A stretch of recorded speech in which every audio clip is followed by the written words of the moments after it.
నాకు ఇంకా వాటర్ ఉన్నాయి, నేను వీటిల్ని దగ్గరికి ఇగర్నిచ్చేసుకుంటాను. కొత్తిమీర యాడ్ చేసుకుంటున్నా, మొత్తం ఒకసారి కలిపేసుకుందాం.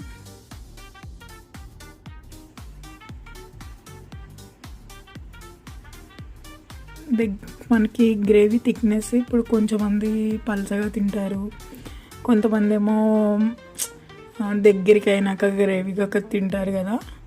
అది మీ దాన్ని బట్టి చూసి ఎలా కావాలంటే అలాగా ఉంచుకోండి. నాకు కొంచెం మరీ అంత పలచగా కాదు, మరీ అంత థిక్గా కాదు, నాకు మీడియంలో కావాలి గ్రేవీ. సో నేను కట్టేసాను.